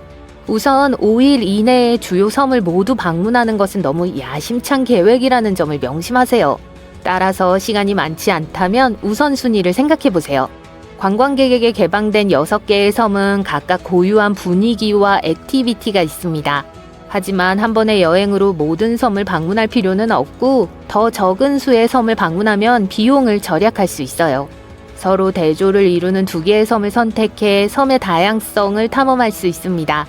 예를 들어 오아후에는 번화한 도시의 에너지가 있는 반면 카우아이는 훨씬 더 여유로운 분위기가 느껴져요. 또한 오전에 출발하는 항공편이 일반적으로 더 저렴합니다. 그리고 주말보다는 평일에 비행기를 타는 것이 더 좋을 수도 있지만 가격 차이가 크지는 않아요. 이 팁이 하와이에서 잊지 못할 섬 모험을 즐기면서도 돈을 절약하는 데 도움이 되길 바래요. 이 놀라운 섬을 탐험하고 싶은 친구와 이 영상을 공유하는 것 잊지 마세요. 우리 행성에 흉터가 있다는 걸 아시나요? 그중 하나는 북아메리카에 있습니다. 이 흉터는 지구 역사에 대해 많은 흥미로운 사실을 알려줄 수 있죠. 하지만 가장 흥미로운 점은 이것이 대륙의 모습을 바꾸고 세상을 갈라놓을 수도 있었다는 겁니다. 그런데 어떤 이유에서인지 이 흉터는 아직 그러지 않았습니다. 그리고 이게 가장 흥미로운 부분도 아닙니다. 이 흉터의 가장 놀라운 점은 거대한 청정 에너지원을 품고 있을 수 있다는 겁니다. 자, 캔자스로 가서 그게 뭔지 알아봅시다. 약 11억 년 전, 현재 미국 중서부 지역에 거대한 균열이 형성되었습니다. 이름은 브로큰 하트입니다. 이 거대한 틈은 굳은 마그마로 채워져 있고 멀리서 보면 진짜 흉터처럼 보입니다. 어떻게 생긴 걸까요? 브로큰 하트는 고대 열곡으로 지각의 길쭉한 골짜기를 만드는 거대한 지질학적 단층이었습니다. 지각판이 서로 멀어지면서 생겨났습니다. 마치 조각 맞추기 퍼즐이 갑자기 분리되기 시작한 것과 같습니다. 그 순간 수천 톤, 심지어 수백만 톤의 마그마가 지구 깊은 곳에서 쏟아져 나왔습니다. 그 사건은 약 10만 년 동안 지속된 진정한 종말처럼 보였습니다. 그러다 멈췄고 과학자들은 그 이유를 모릅니다. 만약 균열 과정이 더 오래 지속됐다면 북아메리카 대륙은 오늘날 다르게 생겼거나 아예 존재하지 않았을 겁니다. 현재 이 단층은 캔자스에서 북쪽 슈피리어 호까지 그리고 남쪽 미시간까지 뻗어 있는 거대한 말굽 모양입니다. 하지만 일부 연구에 따르면 단층이 더 크고 남쪽으로 더 뻗어 있을 수 있습니다. 그리고 단층의 너비는 홍해의 너비와 맞먹을 수도 있습니다. 균열이 멈춘 후 계곡 전체가 언덕과 나무로 덮였습니다.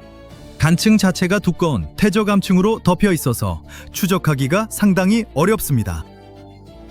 균열의 가장 눈에 띄는 부분은 슈피리어호 지역에 있습니다. 지금은 모든 것이 평온하고 아름다워 보입니다. 하지만 과거에는 용암 분수와 강, 지진, 행성 규모의 끓는 가마솥이 있었습니다. 남은 것은 현무암 퇴적물 뿐입니다. 식은 용암에서 형성된 어둡고 단단한 암석이죠. 현무암이 너무 많아서 그 무게가 계곡을 지각 깊숙이 밀어넣었습니다. 분출과 균열이 멈춘 후에도 이 퇴적물의 거대한 질량 때문에 계곡은 계속 가라앉았습니다. 그 후 계곡 양쪽의 거대한 지각 부분이 수축하기 시작했고 퍼즐 조각들이 서서히 다시 맞춰지기 시작했습니다. 이로 인해 화산 물질이 대규모로 위로 분출되었고 현무암과 함께 구리 광석이 계곡에 나타났습니다. 사람들은 20세기 말까지 약 8,000년 동안 이 구리를 채굴했습니다.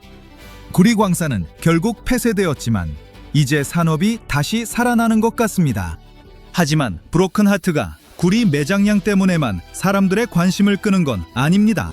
우리 문명에 더 귀중하고 유용한 무언가를 품고 있습니다.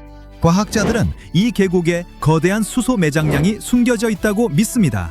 이 물질은 우리가 더 깨끗하고 저렴하며 더 효율적인 에너지원으로 전환하는 데 도움이 될 수 있습니다. 수소 연료가 널리 보급되면 모두가 비용이 많이 드는 시끄럽고 오염을 일으키는 석유 생산을 버리고 수소로 전환할 겁니다. 자, 수소라는 단어가 꽤 익숙하실 거라고 장담합니다. 세기의 발견처럼 들리지 않고 사람들은 오랫동안 이것을 사용해 왔습니다. 한편으로는 맞습니다. 하지만 완전히는 아닙니다. 인류가 생산하는 수소의 90%는 화학산업의 원료로 사용됩니다. 수소는 비료용 암모니아, 연료와 용매용 메탄올 생산, 그리고 원유 정제에 사용됩니다. 유리, 시멘트, 철강 및 거터 메디컬 제품 제조업체들은 더 효율적인 생산을 위해 공장에서 수소 사용을 고려하고 있습니다. 수소는 화석 연료, 즉 석유와 그것으로 만든 휘발유의 대안이 될 수 있습니다. 자동차, 선박, 기차, 비행기, 발전소, 이 모든 것이 곧 수소로 전환될 수 있습니다. 그렇게 되면 생산이 더 저렴해지고 자연에 좋아집니다. 하지만 이건 개방된 수소 공급원을 찾아야만 가능합니다. 우리가 사용하는 수소의 약 95%는 화석연료에서 생산됩니다. 우리는 석탄을 가스화하고 탄화수소를 산화시키고 메탄에서 수소를 추출합니다. 이 모든 생산 방법에는 에너지가 필요합니다. 하지만 최악인 것은 대기 중으로 이산화탄소가 대량 배출된다는 겁니다. 하지만 처리가 필요 없는 순수 수소 공급원을 찾으면 어떨까요? 그러면 생산에 필요한 에너지를 절약하고 지구를 더 깨끗하게 만들 수 있습니다. 그런 공급원은 어디서 찾을 수 있을까요? 과학자들은 전 세계에 많이 있다고 하며 가장 큰 것 중 하나가 미국 중서부 10곡에 있습니다. 그럼 가서 채굴하면 되지 않나요? 글쎄요, 그렇게 간단하지 않습니다. 순수 수소를 추출하려면 3가지 조건이 필요합니다. 첫 번째는 수소 공급원 자체입니다. 꽤 논리적이죠. 두 번째는 저류함입니다. 수소가 저장되는 자연적인 용기입니다. 세 번째는 천연 봉인층으로 가스가 빠져나가는 것을 막아줍니다. 다시 말해 이 봉인층은 병뚜껑처럼 작용합니다. 물질이 빠져나가지 못하게 합니다.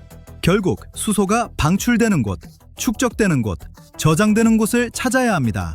이 조건들이 충족되면 천연자원 채굴 회사들이 작업을 시작할 수 있습니다. 그런데 수소는 어떻게 생성될까요? 화학의 기초를 살펴봅시다. 수소와 산소 화합물이 물을 형성합니다. 즉, 물을 수소와 산소로 분리해야 합니다. 이 과정은 자연에서 자주 일어납니다. 전 세계에 이런 일이 일어나는 곳이 많습니다.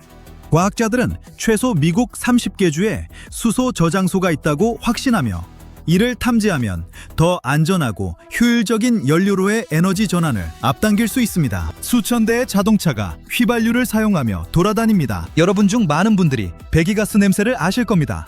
숨쉬기 힘든 그 짙고 오염된 공기 말입니다.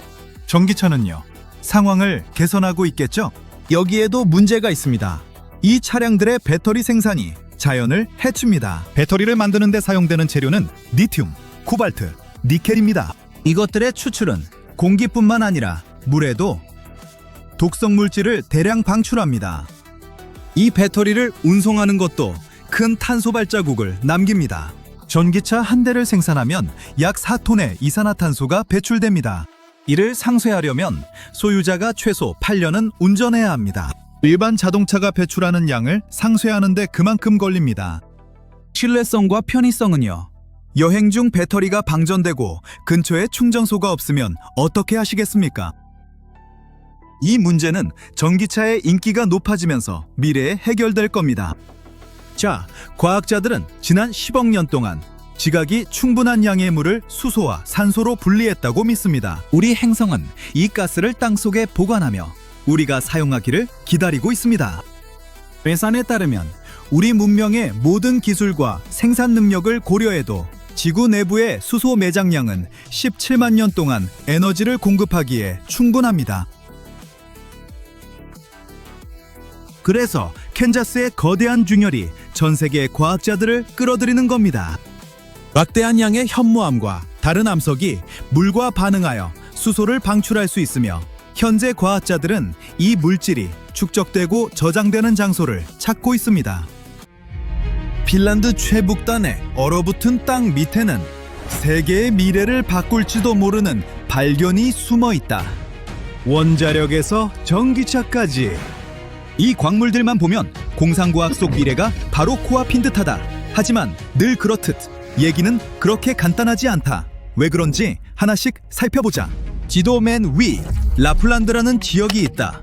농담이지만 사람 둘의 의자 하나뿐이라 누군가는 남무릎에 앉아야 할 것 같은 곳. 핀란드의 눈 덮인 외딴 모퉁이로 사는 사람보다 술록이 더 많은 곳이다. 여기선 한 해에 거의 200번이나 오로라가 밤하늘을 물들인다. 아, 산타클로스의 집도 여기 있다. 1985년 핀란드는 라플란드의 북극권 바로 남쪽에 있는 로바니에미를 산타의 고향이라고 선언했다. 아예 산타 마을까지 만들어 방문객이 그를 만날 수 있다. 북극권 선을 넘어보고 해마다 전 세계 아이들 편지가 수십만 통 몰리는 그의 메인 우체국도 볼 수 있다. 그러니 이곳을 과학 뉴스보다 산타 공방으로 더 잘하는 사람이 대부분인 건 당연하다. 하지만 얼음과 소나무 수발의 깊은 곳엔 소클리 매장지가 있다. 수십 년 동안 연구된 거대한 광물지대다. 주로 철과 인산염으로 알려져 있다. 철은 말 그대로 거의 모든 걸 만드는 데 쓰이고 인산염은 대부분 비료가 되어 우리의 먹거리를 키운다. 그런데 최근 조사에서 히토리오 원소들과 나이오브니 그리고 토륨과 우라늄 같은 방사성 금속의 흔적까지 확인됐다. 특히 토륨 가능성에 언론이 들썩였다. 토륨은 자연에 존재하는 약한 방사성을 띠는 금속이다. 지각에서 우라늄보다 훨씬 흔하다. 대략 3배에서 4배나 많다. 과학자들이 토륨을 좋아하는 이유는 이걸 해결료로 바꾸면 출력 대비 효율이 엄청날 수 있기 때문이다. 이론상 골프공만한 토륨 덩어리 하나가 석탄 수톤과 맞먹는 에너지를 낼 수도 있다. 장점도 크다. 토륨 원자로는 폐기물이 적어 관리가 쉬워지고 안전성도 높아질 수 있다. 그리고 잡학상식 하나. 토륨은 예전 가스램프의 멘틀에도 쓰였는데 가열하면 스스로 빛을 낸다. 그리고 이게 끝이 아니다. 소클리엔, 풍력 터빈, 전기차, 스마트폰에 들어가는 자석의 핵심이 되는 희귀 광물도 있다. 투자가 제대로 이루어지면 이 한 곳만으로 유럽의 새 풍력 터빈을 수천 기 세우거나 전기차 배터리를 수백만 개 가동하는데 보탬이 될 수 있다. 그렇다면 핀란드, 아니 지구 전체가 지질학 복권에 당첨된 걸까? 글쎄, 맞기도 하고 아니기도 하다. 지금 원전은 토륨으로 돌지 않는다. 수십 년 동안 반응기를 움직여온 믿음직한 연료, 우라늄으로 돌아간다. 채굴부터 원자로 설계, 폐기물 처리까지 전 과정이 우라늄에 맞춰져 있다. 이미 전 세계 전력의 대략 10%를 공급한다. 실제로 프랑스 같은 나라에선 주 전원이다. 잘 작동하고 수많은 가정에 전기를 보내며 업계도 다루는 법을 정확히 안다. 토륨은 규칙이 다르다. 자체로는 핵 분열을 일으키지 못한다. 그러니 스스로 에너지를 내지 못한다는 뜻이다. 평범한 원자로에 그냥 던져넣고 기적을 기대할 수는 없다. 테슬라에 휘발유를 붓고 충전되길 바라는 격이다. 토륨을 쓰려면 다른 형태의 원자로와 그걸 뒷받침할 시스템이 필요하다. 비용이 많이 들고 아직 실험 단계이며 본격 상용화까지는 갈 길이 멀다. 그러니 서클리의 토륨은 분명 반짝이고 기대를 품게 한다. 하지만 지금으로서는 땅속에 그대로 남아 미래의 기술과 투자를 기다릴 뿐이다. 그렇다면 다른 히토류는 어떨까? 네오디뮴이니 프라세오디뮴이니 발음부터 쉽지 않다. 맞다. 하지만 요즘은 이어버드에서 병원 MRI까지 거의 모든 데 숨어 있다. 전기차 모터를 돌리고 거대한 풍력 터빈을 회전시킨다. 한마디로 어디에나 있다. 거기에 나이오븐도 있다. 이 금속은 강철을 더 강하게 만든다. 나이오븐을 조금만 섞어도 다리에서 로켓까지 쓰이는 더 강하고 가벼운 합금이 된다. 지금 유럽은 대부분을 브라질 등에서 수입한다. 소클리를 개발하면 유럽에 자국산 공급원을 마련해 줄 수 있다. 하지만 또다시 얘기는 복잡하다. 아까 말했듯 라플란드는 지구에서 손꼽히게 아름다운 곳이다. 유럽의 마지막 대자연 가운데 하나로 소나무 숲이 끝없이 이어진다. 그 모든 자원을 캐내면 대가가 따른다. 이런 규모의 채굴은 풍경을 망치고 산타의 기분을 상하게 하거나 섬세한 북극 생태계를 해칠 수도 있다. 게다가 방사성 원소 얘기이기도 하다. 자연만의 문제도 아니다. 이곳엔 3이라는 원주민 공동체가 산다. 그러니 무엇을 할지 그들의 목소리가 반드시 반영돼야 한다. 결국 더 많은 연구와 기술 발전에 달린 어려운 문제다. 그때까지 토륨이 숨어있을 법한 다른 섬세한 장소는 어디일까? 사실 토륨은 찾기 그리 어렵지 않다. 해변 모래나 산악지대의 광상에도 숨어있다. 하지만 가장 멋진 원천은 아마 달일 것이다. 1990년대에 나사의 루너 프로스펙터 탐사선이 달 표면을 지도화하며 토륨이 유난히 풍부한 구역을 포착했다. 이는 우리 위성에 지구에선 매우 드문 헬륨-3 같은 원소가 숨어있을 가능성까지 생각하면 미래 달 탐사를 서두를 만한 동기다. 달을 채굴하는 건 어쩌면 완벽한 해법일지도 모른다. 대기업 입장에선 경쟁자도 훨씬 적을 테니까. 그렇지만 달에는 대기가 없어 방사선과 극단적인 온도 변화를 그대로 맞는다. 인류에게는 꽤 괜찮은 도전 과제가 되겠지. 어떻게 될지는 두고 보자. 한편 전혀 딴 얘기처럼 들리지만 지구로 돌아와 보자. 심해 해저에서 과학자들이 꽤 놀라운 걸 새로 발견했다. 태평양 시몬 평원을 탐사하던 중 다금속 단괴를 발견한 것이다. 감자만한 금속 덩어리인데 배터리 제조에도 중요한 자원이다. 그런데 더 흥미로운 건 이 단괴들이 물속으로 산소를 내보내는 듯하다는 점이다. 과학자들은 이를 암흑산소라고 부른다. 보통 산소는 식물이나 조류, 세균의 햇빛이 다 일어나는 광합성에서 나온다. 하지만 이 깊고 깊은 어둠 속에는 햇빛이 없다. 가설은 이렇다. 이 돌들이 작은 배터리처럼 작동해 표면에서 아주 미세한 전류를 만들고 물을 수소와 산소로 분해한다는 것. 한마디로 이 돌들이 스스로 조용히 산소를 만들어내고 있을지 모른다. 여고, 이게 사실이라면 심해 생태계를 이해하는 방식이 달라질 수 있다. 어떤 생물들은 열수 분출구나 위에서 떨어지는 먹이에만 기대지 않을 수도 있다. 바위 자체에서 나오는 비밀스러운 산소 지원을 받고 있을지 모른다. 물론 연구는 이제 막 시작됐고 이 산소가 오염에 의한 신호이거나 양이 너무 적어 의미 없다는 주장도 있다. 그럼에도 사실이라면 시면의 생명은 우리가 몰랐던 비밀스런 산소 공급에 의존하고 있을지 모른다. 오싹하고 신비롭고 동시에 꽤 놀랍다. 이 이야기는 다른 천체의 생명도 떠올리게 한다.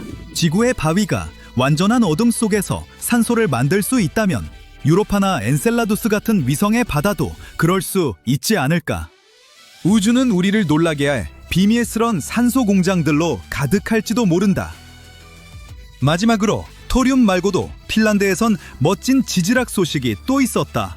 강으로 흘러들어온 지르콘 결정들을 분석해보니 화학적 지문이 현지 암석과 맞지 않았다. 흔적은 그린란드로 이어졌다. 스칸디나비아의 아주 오래된 기반 일부가 실제로 그곳에서 왔을 가능성을 시사한다.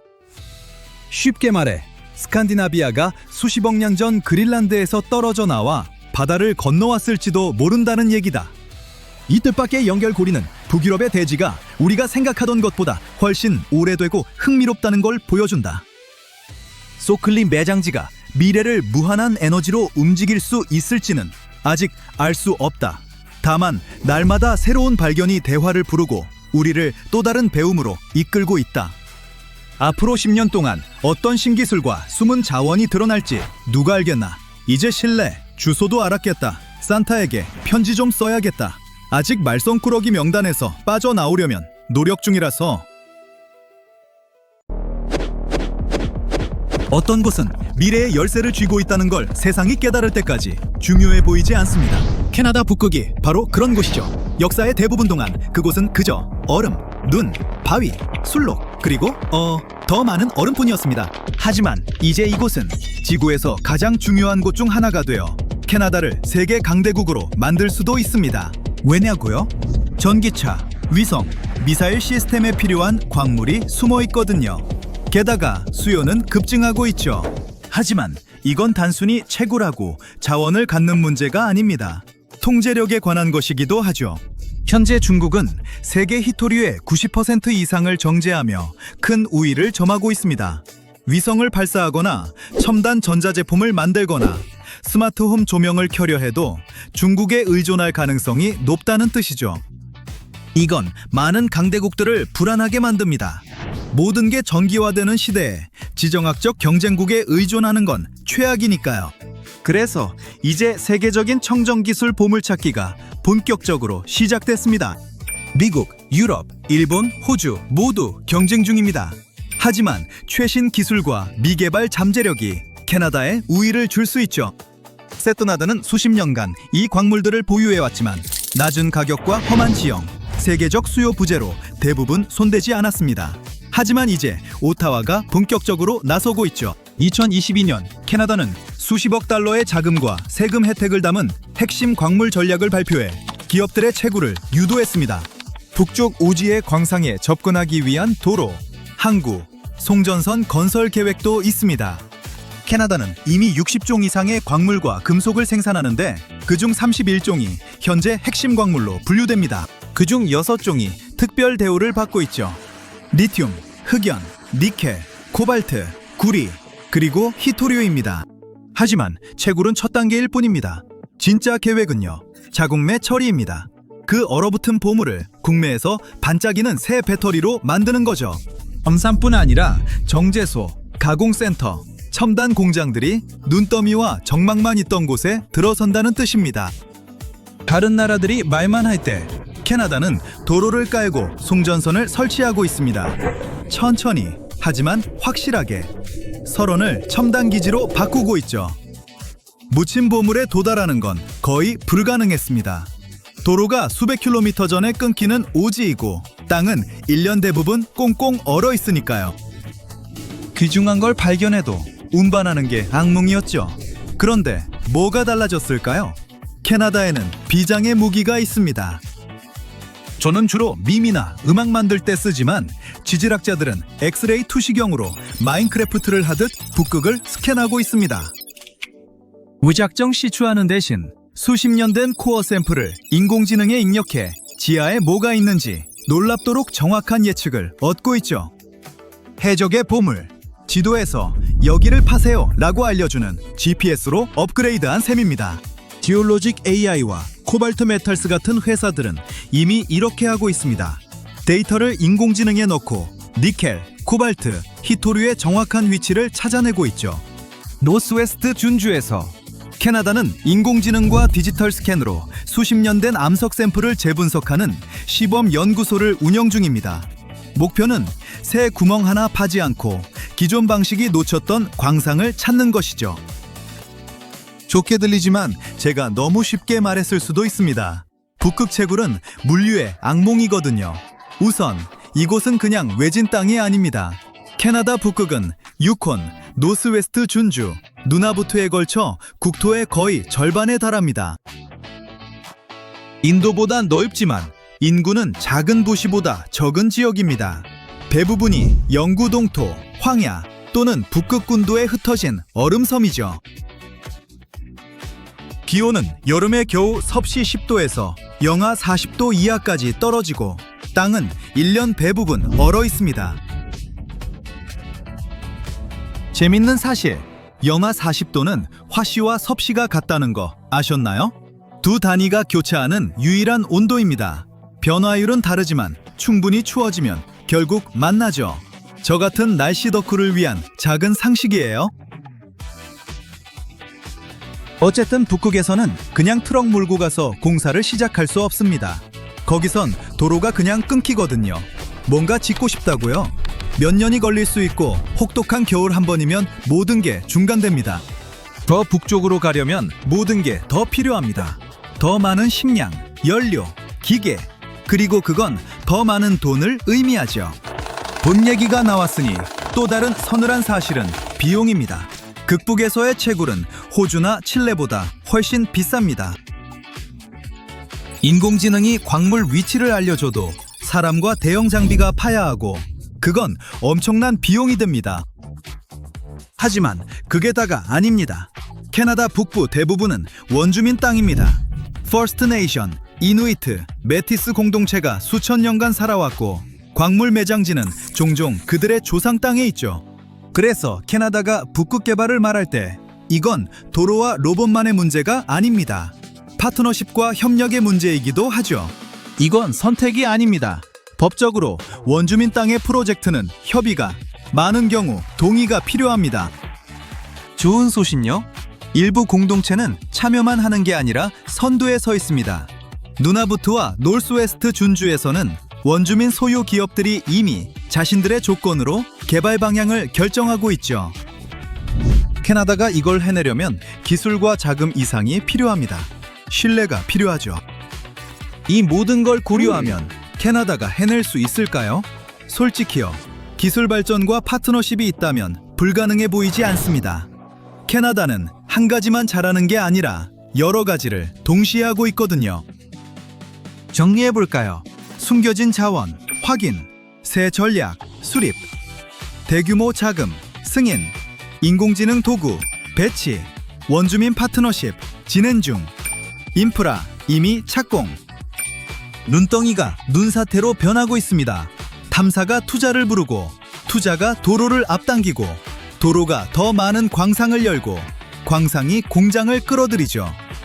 선순환 구조입니다. 이대로 가면 북극 사업이 예상보다 빨리 아이디어에서 제국으로 성장해 동결 자산에 완전히 새로운 의미를 부여할 겁니다. 하지만 이건 캐나다만 돕는 게 아닙니다. 미국의 많은 문제도 해결해 줄 수 있죠. 계획대로 되면 미국은 히토류를 지구 반대편에서 들여올 필요가 없습니다. 북쪽을 보며 술록에게 손은 들고 가장 가까운 이웃에게서 필요한 걸 구하면 되죠. 그래서 미국은 공개적으로 이 노력을 지지하며 신뢰할 수 있는 북미 공급망 구축을 위해 지원과 자금을 제공하고 있습니다. 캐나다에게 이건 단순한 원자재 공급국을 넘어 청정 기술 경제의 핵심 중개자가 되는 순간일 수 있습니다. 미국에게는 자신이 전기차를 만드는 동안 이웃이 뒷마당에서 몰래 배터리 공장을 짓고 있었다는 걸 발견한 셈이죠. 세계적으로는요, 자원이 풍부해지면 가격이 내려가고 그건 우리 일반인들에게 항상 좋은 일이죠. 러산 코발트, 니켈, 리튬은 더 싼 배터리를 의미합니다. 더 싼 배터리는 더 저렴한 전기차, 에너지 저장 장치, 폰, 노트북 모든 것을 뜻하죠. 아직 너무 흥분하지 마세요. 말씀드렸듯이 북극 채굴은 저렴하지 않습니다. 하지만 이론상 캐나다의 청정 기술 엔진이 완전히 가동되면 더 많은 공급과 짧아진 공급망이 점차 비용을 낮출 겁니다. 가격만의 문제가 아니라 안정성의 문제이기도 하죠. 지금은 한 나라가 수출을 끊거나 정치적 문제에 휘말리면 모든 게 흔들립니다. 하지만 캐나다가 믿을 수 있는 공급자로 나서면 세계 시스템이 숨쉴 여유를 얻을 수 있습니다. 제조업체들은 단일 장애점 걱정 없이 자신 있게 생산할 수 있게 되죠. 이 섬뜩한 휴런 호수의 발견은 어쩌면 전체 문명의 잔재를 담고 있을지도 모릅니다. 잠깐만요. 아틀란티스처럼 들리죠? 꼭 그렇지는 않아요. 하지만 이곳에 고대 수중 문명이 실제로 존재했다면 꽤나 발전된 문명이었을 거예요. 약 10,000년 전 날카로운 유리 조각 2개가 석기에서 떨어져 나와 아무도 모르게 땅에 떨어졌습니다. 이 조각들은 2013년까지 수천 년 동안 땅에 묻혀 있었습니다. 그러던 중 과학자들은 수중 30m 아래 휴런 호수 바닥에서 우유팩 크기의 작은 진흙 덩어리를 건져 올렸습니다. 진흙 속에서 용암이 빠르게 식을 때 형성되는 반짝이는 검은 화산 유리인 흑요석 조각을 2개 발견했습니다. 면밀히 테스트한 결과 이 조각들이 약 4,023km나 떨어진 오리건주 중부에서 왔다는 사실을 알아냈습니다. 연구진은 한때 지금의 미시간과 온타리오를 연결했던 수중 지형인 알페나 엠버블리 능선에서 이 선사시대 오대호 유적지를 발견했습니다. 당시만 해도 이곳은 육지였습니다. 초기 인류는 빙하기가 사라지고 오대오가 형성되기 시작하면서 이것을 이용해 술록과 같은 동물을 잡기 위한 덫을 만들었어요. 흑요석은 고대의 하이테크 소재였어요. 매우 날카롭고 도구를 만들기에 완벽한 재료였죠. 조각을 자세히 살펴보면 인간이 만들었다는 걸 알 수 있습니다. 어디를 두드렸는지 알 수 있고 조심스럽게 깎아서 생긴 깃털 모양의 가장자리를 볼 수 있어요. 이는 사람들이 이곳에서 도구를 만들었을 뿐만 아니라 엄청나게 먼 곳에서 흑요석을 구할 수 있었다는 걸 의미합니다. 이는 대륙 전역에 걸친 거대한 무역 네트워크를 통해 가능했을 겁니다. 100년이 넘는 세월 동안 사람들은 오대호 아래에 고대 사회가 존재했을 것이라고 추측해왔지만 아무도 증거를 찾지 못했습니다. 그렇기 때문에 이 수몰된 고고학 유적지에 대한 연구가 매우 중요합니다.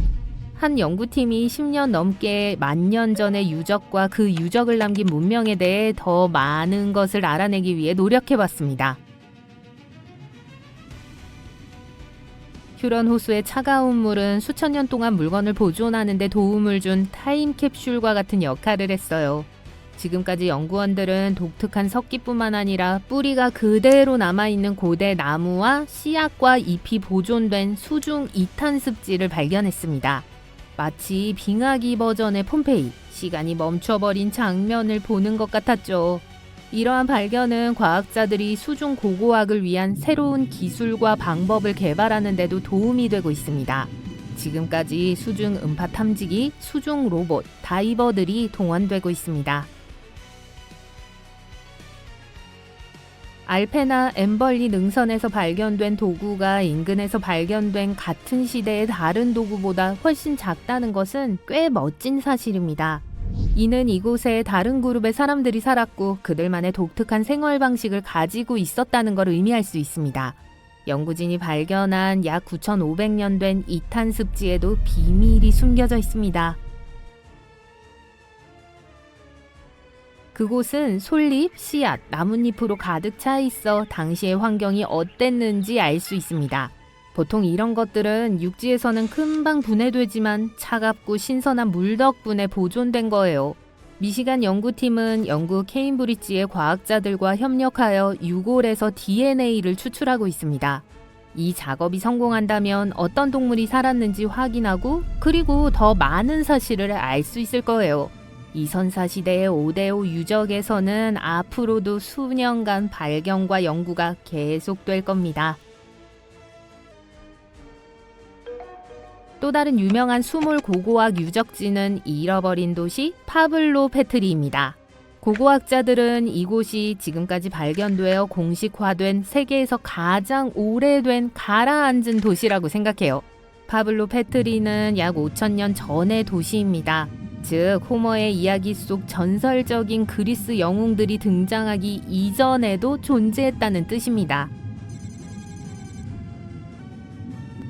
과학자들이 1904년에 처음 발견한 후 1967년 니콜라스 플레밍이 이 지역은 1조 달러 이상의 가치가 있는 현재 미국에서 가장 중요한 장소일지도 모릅니다. 바로 이곳 테커패스에 엄청나게 가치 있는 무언가가 숨어 있고 네바다뿐만 아니라 미국 경제와 글로벌 관계에 지각 변동을 일으킬 겁니다. 맥더밋 칼데라는 네바다 북부와 오리건 남부에 걸쳐 있는 길이 약 45km, 폭 35km의 광활한 지역입니다. 훔볼트 카운티에 위치한 조용한 시골 지역으로 주요 도시가 하나뿐이지만 향후 5에서 10년 안에 많은 변화가 일어날 곳이에요. 그곳에서 화이트 골드를 발견했기 때문이에요. 우리는 리튬에 대해 이야기하고 있어요. 이 금속이 왜 그렇게 중요한지 설명하려면 저울이 필요합니다. 한쪽에는 리튬 덩어리를 놓고 다른 한쪽에는 사과를 놓습니다. 어떤 일이 일어날 것 같나요? 둘의 부피가 같다면 저울은 사과 쪽으로 기울어질 거예요. 리튬이 매우 가볍기 때문이죠. 리튬의 밀도는 세제곱센티미터당 약 0.534g으로 상온에서 찾을 수 있는 가장 가벼운 고체예요.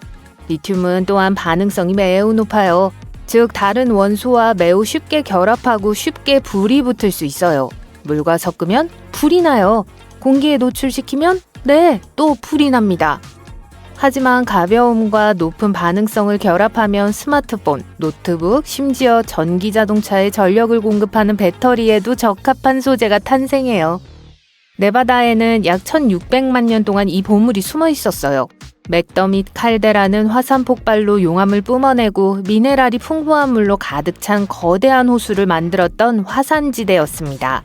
시간이 지나면서 호수는 말라버렸고 리튬이 가득한 두꺼운 점토층이 남게 되었죠. 현재 테커패스 광산은 약 1조 5천억 달러에 달하는 세계 최대의 미개발 리튬 매장지 중 하나에 자리 잡고 있어요. 모든 것이 계획대로 진행된다면 연간 약 4만 톤의 고품질 리튬을 생산할 수 있을 것으로 예상하고 있습니다. 이는 최대 80만 대의 전기 자동차에 사용할 수 있는 배터리를 만들 수 있는 양이에요. 앞서 언급했듯이 리튬은 현대 배터리의 근간을 이루는 금속이에요. 그리고 전 세계가 친환경 에너지를 향한 경쟁을 벌이면서 리튬에 대한 수요도 급증하고 있습니다. 2000년 이후 가격이 10배 이상 상승해서 세계에서 가장 비싼 배터리 금속이 됐어요. 즉 리튬은 마그네슘, 니켈, 코발트 및 기타 충전식 배터리에 사용되는 재료보다 훨씬 더 비쌉니다.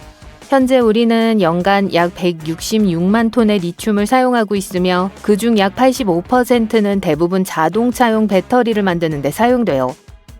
전문가들은 2030년에서 40년 사이에 현재 940억 달러에서 1880억 달러로 2배의 자금이 투입되어야 할 것으로 예상하고 있습니다.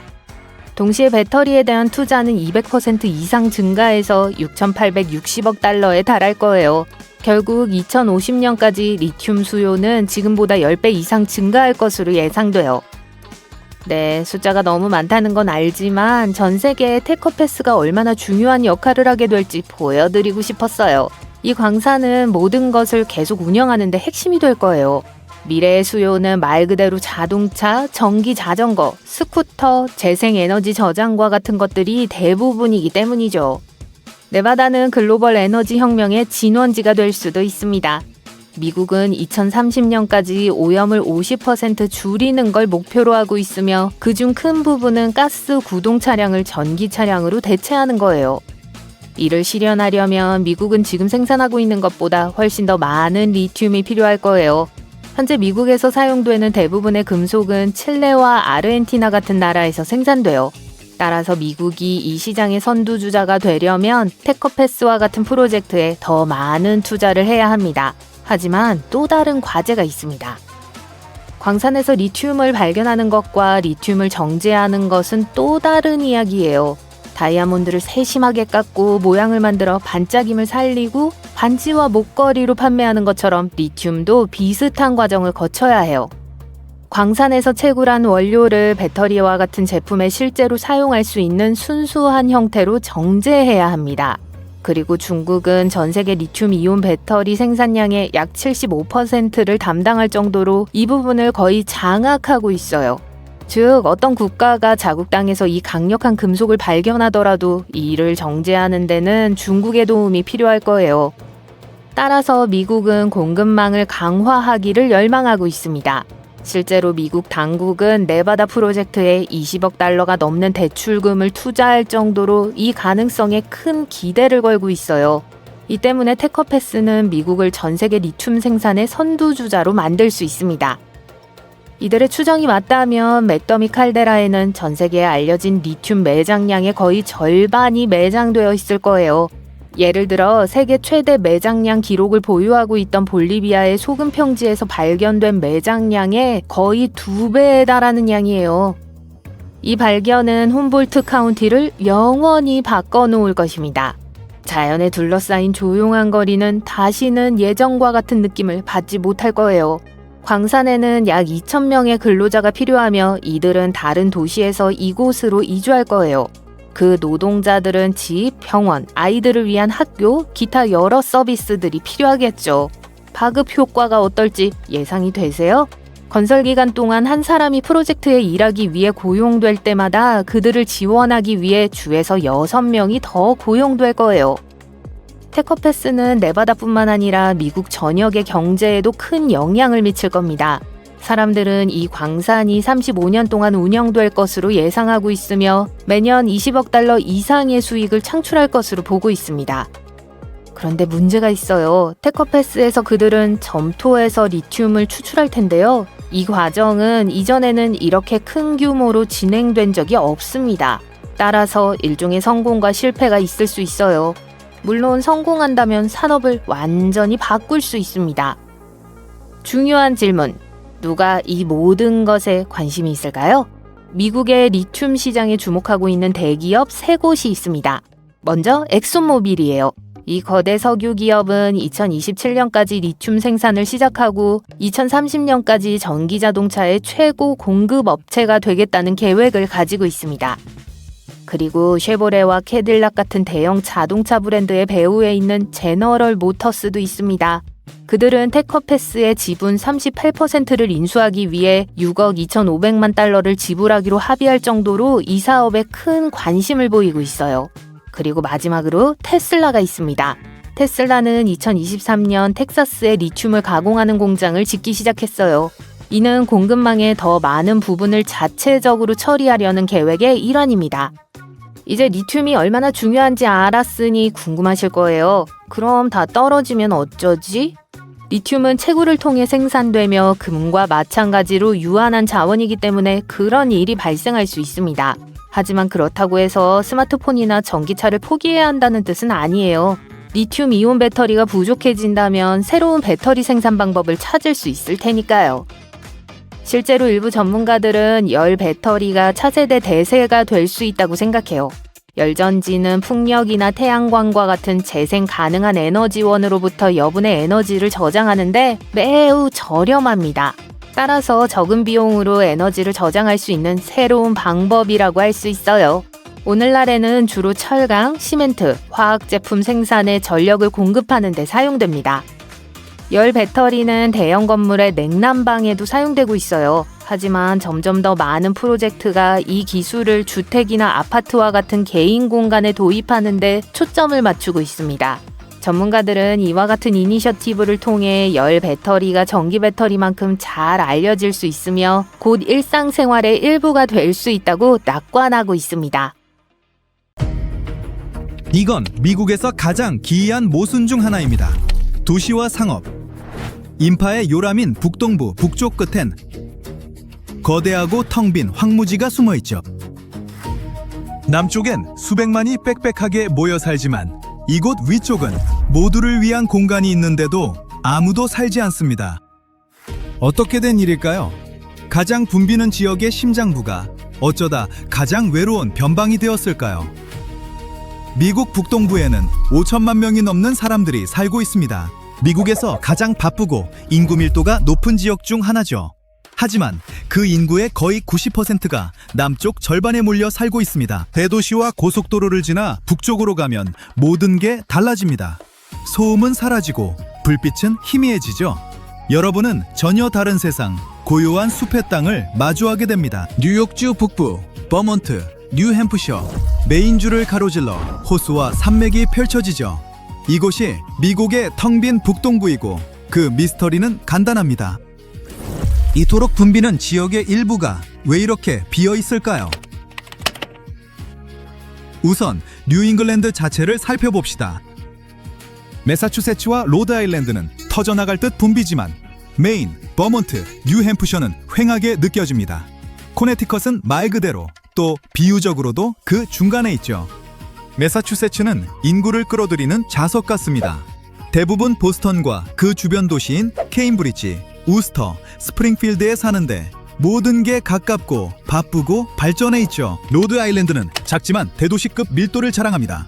코네티컷은 보스턴과 뉴욕 딱 중간에 위치해서 그 특징이 잘 드러나죠.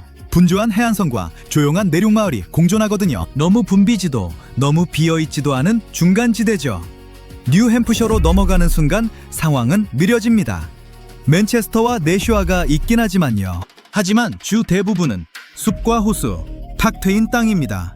그리고 버몬트는 이들 중 가장 인구가 적은 지역이죠. 그린 산맥이 중앙을 가로지르고 대부분의 사람들은 작은 마을이나 촌락에 삽니다. 그리고 메인은 거대하고 거의 비어 있습니다. 사람들은 대부분 남쪽 해안가에 몰려 있죠. 북쪽으로 향하면 끝없는 숲과 호수, 길고 조용한 도로만 나옵니다. 아름답지만 마치 지도의 끝자락처럼 느껴지죠. 오늘날 북동부의 북쪽 절반인 뉴욕 북부, 버몬트, 뉴햄프셔, 메인에는 고작 490만 명 정도만 살고 있습니다. 보스턴 대도시권 인구와 거의 비슷한 수준이죠. 알기 쉽게 비교하자면 토지 면적이 비슷한 뉴욕 남부와 뉴잉글랜드 남부를 합치면 그곳엔 10배나 많은 사람들이 살고 있습니다. 왜 이런 격차가 생겼을까요? 결국 지리, 역사, 경제가 맞물려 북쪽을 계속 비어있게 만든 겁니다. 땅 자체부터 살펴봅시다. 북쪽으로 갈수록 땅이 거칠어집니다. 뉴잉글랜드 남부와 뉴욕 남부는 완만한 언덕으로 가득하고 넓은 계곡과 해안 평야가 있죠. 하지만 그 뒤론 산이 나타납니다. 오래되고 부서지기 쉬운 거친 산들이죠. 뉴욕 북부에는 에디론텍 산맥이 있습니다. 그 동쪽으로는 그린 산맥이 버몬트 중앙을 지나 퀘벡까지 뻗어 있죠. 계속 가면 뉴햄프셔의 화이트 산맥과 마주하게 됩니다. 이곳엔 지구상에서 가장 혹독한 날씨로 유명한 워싱턴산이 있습니다. 그 너머로는 메인주 서부의 산맥이 캐나다를 향해 이어지죠. 이건 완만한 언덕이 아닙니다.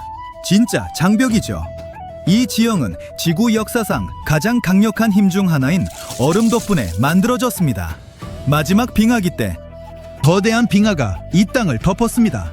빙하가 물러나면서 깊은 계곡을 깎아냈고 척박한 바위 투성이 흙만 남겼죠. 나중에 그 분지에 물이 차오르면서 수천 개의 호수와 연못이 생겼습니다. 아름답지만 살기에는 힘든 땅이죠. 토양 훨씬 비옥한 남쪽처럼 농사를 짓는 건 애초에 불가능했습니다. 그래서 산들은 야생 상태로 남았고 빽빽한 숲은 오늘날까지도 수킬로미터나 이어져 있습니다. 메인주 북부와 에디론텍 산맥을 합치면 미시시피강 동쪽에서 가장 큰 연속된 숲지대가 됩니다. 수세기 동안 사람들은 목재를 얻거나 낚시, 사냥을 하러 이곳에 왔죠. 하지만 대규모로 정착하진 않았습니다. 그리고 날씨 문제도 있죠. 이곳의 겨울은 길고 어둡고 춥습니다. 눈은 일찍 쌓이고 쉽게 녹지 않죠. 여름은 짧고 농사 지을 수 있는 기간도 빠듯합니다. 와서 새 삶을 시작하세요 라고 할 만한 곳은 아니죠. 하지만 물론 어떤 사람들은 정착했습니다. 여기서 역사가 등장하죠. 유럽인이 도착하기 훨씬 전 이 땅은 원주민 국가들의 터전이었습니다.